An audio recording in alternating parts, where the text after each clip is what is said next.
Okay, Guy. So congratulations again.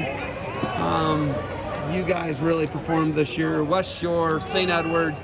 What were you guys able to accomplish this year with OAC and the Ohio State Championships? Well, it's awesome. St. Ed started out with the state duels, and then they ended up winning the state tournament. We came in, we won divisional grade schools, divisional junior high, then we won junior high state duels, then we won junior high states last week, and then we just won grade school states today. So all seven clean sweep. Guys won Division I, the big school division, and then you just cleaned up. You won the duels that we did a couple weeks ago in Canfield, just down the road. What is it like knowing you guys are dominant from top to bottom in not just Northeast Ohio, but Ohio? It feels great. It says that St. Ed's going to be relevant for another 12 years at least. I mean, we got solid kids up and down going in there. We can keep pouring them in there. I was really impressed with the way my little guys performed today. We were hoping to come in and place in the top 5. We lost a ton of talent with the junior high kids. We looked at the room last week and said, this is our team for next year. We need to get to work.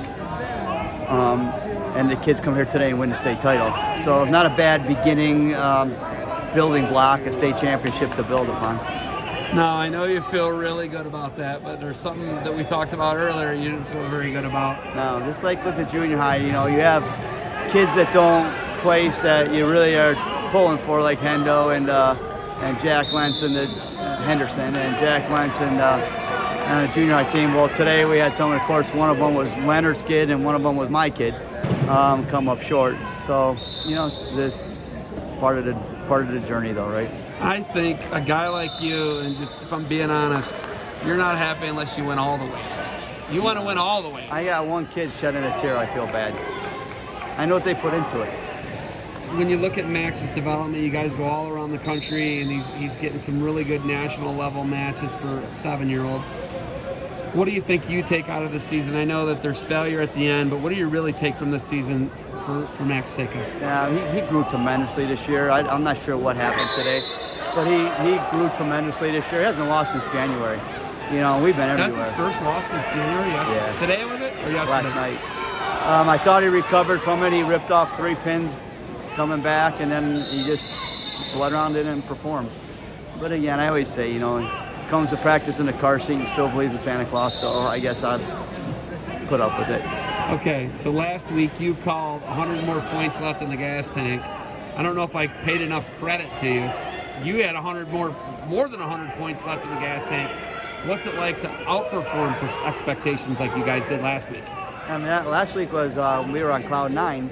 That's a team that's going to win a national title one day somewhere. They will win a national. That's a tough team.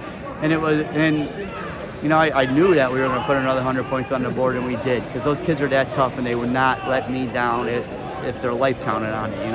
I know that.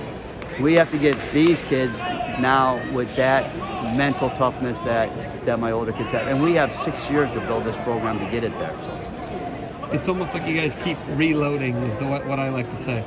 You're building it from the bottom now, and there's some reload along the way as well. Yeah, we're reloading with state champions. So it's a good reload, I hate the 4-year cycle. I like to try to get that cycle down to 2 years. It's very hard, you invest a lot into one group of kids, even though you try not to, but it always ends up that way. But this 6th grade and under team that we have, we're going to be pouring a lot of resources into. It's 5:40, we're rolling up the mats on a Sunday night. The OAC is a first-class organization. What's it like being one of the best partners? You're one of their top partners, you guys in Barbarian. What's it like being a top partner of theirs? Well, I mean, we just get attracted to. We like to surround ourselves with like-minded people who, there's no ulterior motive. It's let's get something done for these kids, and that's why we're with them, because we know those guys. We know in their hearts what they're doing for wrestling in Ohio, and we support that 100%. I feel bad for them. They beat their brains in trying to get these seeds in and, the brackets. And for what they were faced with, they did a tremendous job. Ultimately, moving forward, you've got so much that you're balancing. I ask you this all the time, but, this seems like harder for you today than selling millions of dollars of soap a year. I'm a lot more emotionally attached to this. I mean, these kids, every one of my kids just gave me a hug. All my coaches just gave me a hug. I mean, this is a family. This is a tight-knit group of people. People always say, where does St. Ed's get these kids from? Where did this kid come out of the woodwork? Those kids are in a room for 14 years in that room. You know, and some of them, they never hit the wall, and all of a sudden they do. And people are like, where did that kid come from? And he didn't come from anywhere. He was there the entire time. Do you think between here and Max Seiko going to St. Edward, they're going to win a national title? Can they beat the Blairs? Can they beat Wyoming Seminary? Can they beat Lake Island Prep, who just went into the prep schools? Can they beat those teams? Is it feasible? Within 3 years, they're going to beat those teams. 3 years. By the time this group is the juniors in high school, they will be good enough to beat anybody. Why are you so confident in that? Because I know how hard they work. I know how committed they are. Not only do they work hard and committed, but they're tremendously talented, and their families are supportive of it. It's a winning combination. How do you get to keep these guys around? How do you keep Jeff Leonard around? I'm just looking at people and I'm naming them. Looking at, Greg Urbis. How do you get that guy to come to this event, encourage these kids on? How do you consistently get these guys to dedicate? Charlie Agazino, all your other coaches, how do you keep these guys around? Well, I don't have to keep them around. They want to be around. And that's the difference. We build a culture where people want to be a part of. And I mean, Coach Urbis' culture. We just are an extension of Coach Urbis' culture. And who doesn't want to be with Coach Urbis? It's just the way we do things. Why not retire from soap and just be a full-time coach? Come on, man. That's an honest question. That's a good question. I'm good with this. The soap pays for this. That's what makes it all go around. I mean, turn it over to Gus. Gus, cut me a share. Cut me a share, Gus. You run this. Let me just be a coach. I'm just getting started there. That company's just starting. You guys are actually about to go into the big box or the big retail, aren't you? We put the brakes on that a little bit just so that we can restructure our company to handle that. You're talking about going tenfold. You have to have proper things in place. So we put the brakes on that just a little bit until we get things squared away. When are you going to expand your facility? Well, I should have put 4 mats in. I only put 2 mats in, so I kind of messed that up. That was my private wrestling room, and it turned into a practice room. But we'll see. One day. All right. You got anything else for me? No, thanks this year, Zeb. It's been a great year. I'm super proud of my kids. They stepped up. I hate to say it, I underestimated them today. I love to be confident in my kids.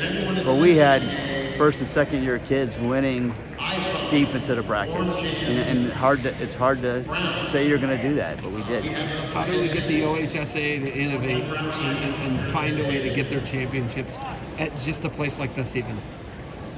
Again, that's the difference between the private sector and institutions. Private sectors, there's a lot of people that will, make things happen, and it's just the way it is.